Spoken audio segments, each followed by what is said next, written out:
Hey guys, what's going on? Welcome to another video. I hope you guys are doing well today. And in this video, I want to talk about a concept I've been working on in the last couple of days. Um, I've been thinking about where the game can go, what the next direction for the game is, and obviously we're just about to have the relic armors released to the game, and it kind of leaves the game in a situation where it can't really add any more armors without risking only artifacts being viable, and it can't really add any more it can't just add another tier of armor every time. Eventually, we're going to have to get to a point where we're actually going to use different armors, or we're going to have different weapons or things like that. So that's kind of the route I've been looking at. I've been looking at a concept for a chieftain, which would be a warrior weapon, effectively using totems. So it would be part of the keeper faction. Obviously, a lot of the weapons have sort of attachments to different things. Bloodletter's part of Morgana, Karen Caller's Morgana. You have Druidic, which is Keeper, I believe. So you have different things. Galatines, which are undead. So it would be attached to the Keeper faction.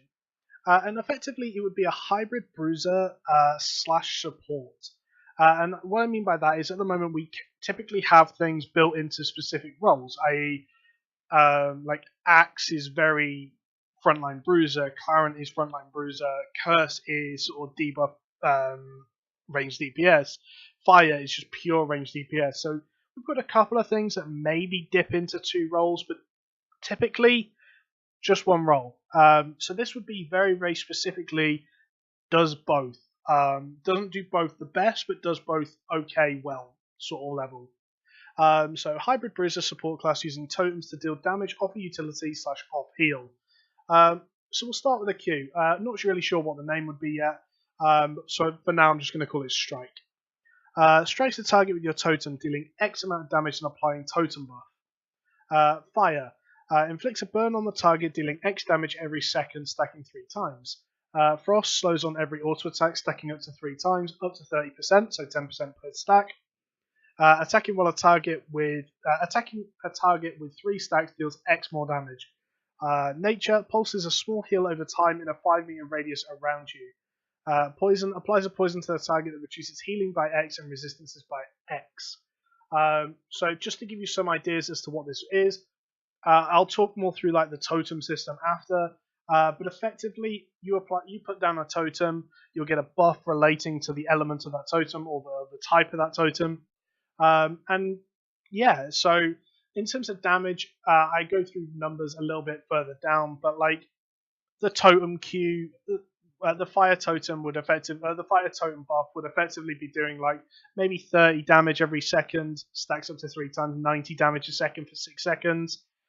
Is a roundabout, so it's not huge amounts of damage, but it's enough that actually it's a little bit more damage on top of what he would already have as part of his Q. Like the slow would deal very little, would do no extra damage until you're attacking a target with 3 stacks. But if you stick on one target, you'll probably do more damage with Frost, purely sticking on one target than you would do with the Fire. So the numbers are yet to be decided. I mean, it's purely a concept.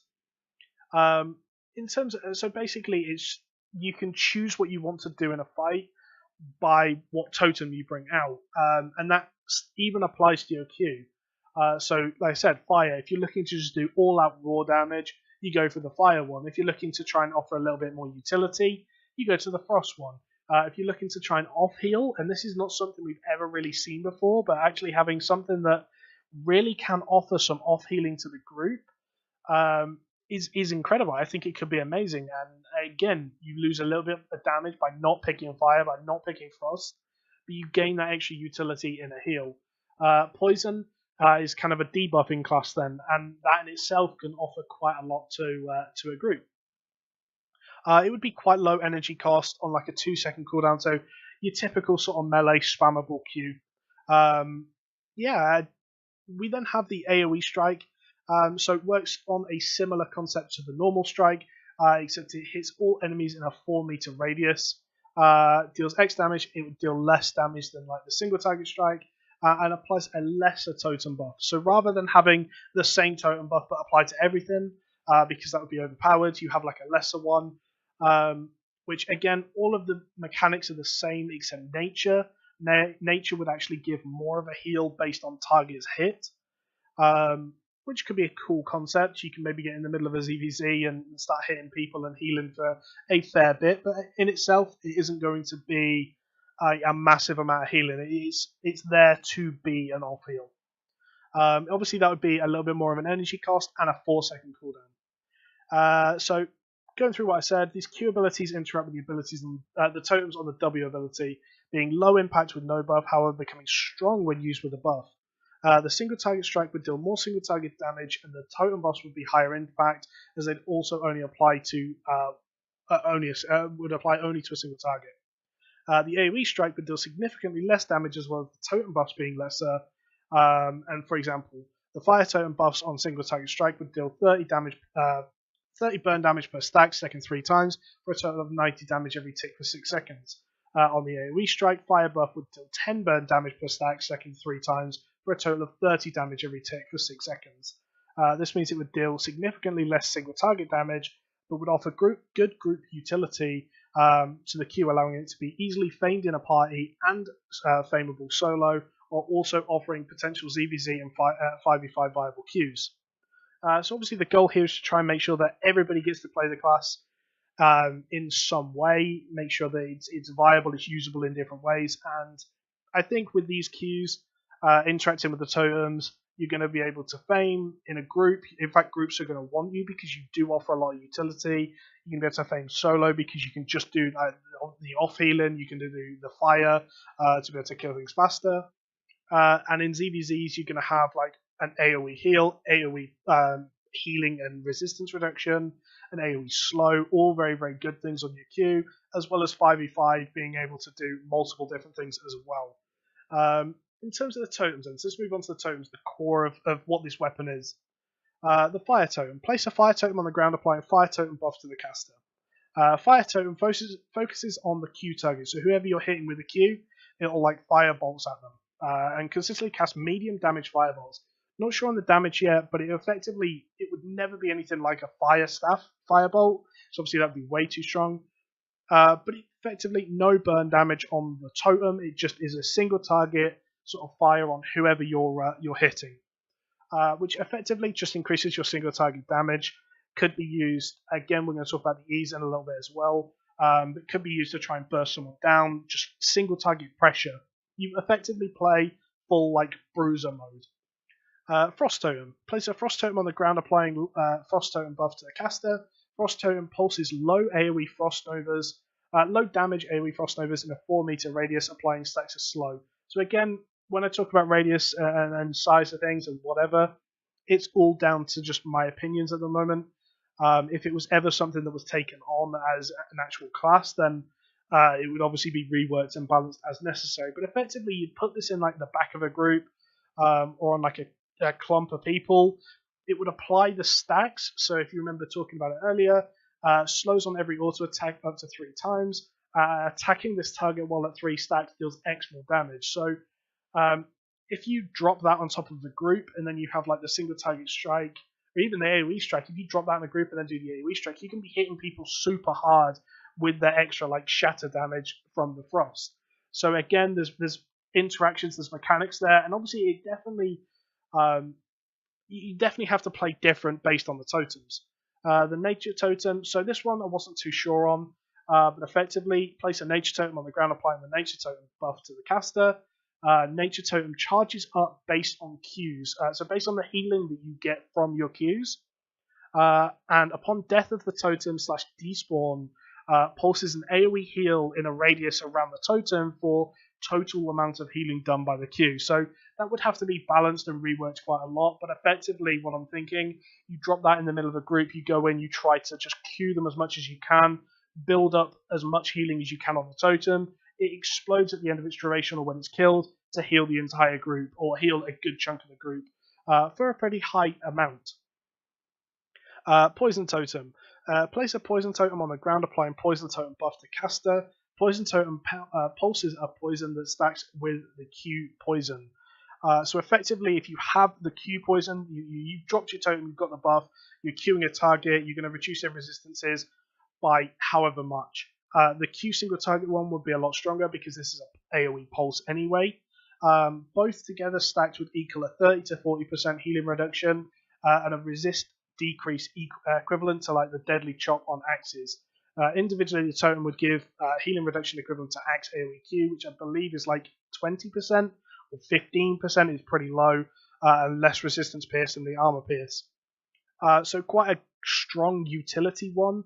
Doesn't really offer you any more direct damage, but does offer your group quite a lot of utility in AoE pierce, AoE healing reduction.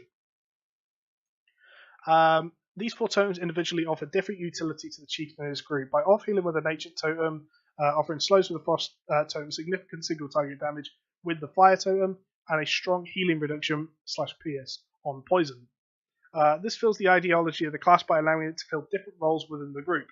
Fire can be used by a high DPS bruiser, whereas Frost can be used by a plate tank who jumps in and slows with Totem and Qs with high CC duration. So effectively from this you can play like a bruiser that's very, very all-in, high damage.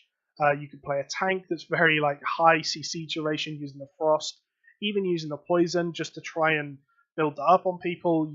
You can do so many different things, and I think that's what I wanted to try and achieve with this concept, is that it would be some sort of hybrid setup. You then have the E abilities, so obviously these would change based on the totem. None of these are set in stone, and actually I think these are where I want to like look at them a lot more anyway. So first one's first is Sacrifice. Sacrifice is the current totem offering empowered totem buff. Equals around 100% buffed on whatever it currently gave based on the fire numbers. Based on the fire numbers, realize the fire totem would give. That really didn't make sense. Based on the fire numbers earlier, the fire totem single target gave 90 damage every tick, and it would jump to around 180 damage every tick, as well as a small resistance increase on sacrificing. It's effectively you put your totem on cooldown, and it becomes a steroid based on you getting rid of your totem. So it allows you to kind of burst, go all in, but you do lose the utility of having that totem. Master of Totems summons all totems in a lesser form around you for a short duration. Applies all totem buffs for ultimately weaker totems. So again, using the fire totem, may go from a firebolt dealing 100 damage to a lesser totem when summoned from this that does 50 damage per bolt. However, this has the additional benefits of having the other 3 totems to support. So it would summon all 4 totems for a short duration that effectively offer all of their abilities around you, and that in itself could be amazing. A small AoE heal, pierce on everyone, a slow on people directly on top of you or like very close around you. You can do so much with that that it's actually quite scary. So again, another really cool idea. You've got Totem Slam, leaps in stunning all enemies for a medium duration. I mean, if you're going to have a totem, why not hit people with it? I think that could offer sort of lean itself towards like a tanking totem, two-handed, something that allows people to pick this up and maybe wear plate with it. Empower. You and teammates gain empowered buff based on your current totem. So it's like an aura that around you that say you and teammates. It's you and like based on the totem. So it's you and teammates for fire and nature, and you and enemies in the aura for frost and poison. But effectively, fire. Any allies in the aura deal 15% increased damage. Frost, enemies in the aura have 30% less attack and cast speed. Nature, allies in the aura receive X amount of healing, X amount of increased healing. Poison, enemies in the area take 15% increased damage. So again, offers utility to the group, either buffing your teammates or like debuffing the enemies. Again, you get to play that more supporty role. I imagine that one would be on like a one-handed and offhand sort of setup potentially. Throw totem, launch a totem at an enemy, dealing X damage and stun them for X duration. I imagine something like this, and maybe like the frost totem, could be used to some extent of ganking. Again, I'm trying to make sure that it can fill every role in the game. And I think that in itself could be quite fun if you're just going to throw a totem at somebody who's going to stun them. You can then drop totems on them. And yeah, I think that could be quite a cool idea. And knock up. Hit an enemy up, knocking them in the air for 1 second, with no effect on CC resistance, and no benefit from things like Hunter Shoes, and deals X damage. So it's kind of a little bit more of a CC in a fight. I think that in itself, there's a couple of different things you could do with the E's, but I really like this sort of setup that they've got at the moment.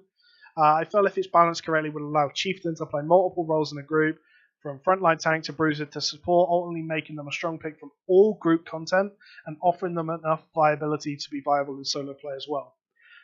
So I went through this today, and honestly, I think there's so much you can do with it. It could be an amazing idea for a new weapon into the game. If you look at what we're missing at the moment, we're missing something that, I mean, ultimately we're missing a frontline support. We have frontline tanks, but we don't have kind of supports. We have Arcane that's really the only support in the game currently. So having something else to fill that gap would be really cool.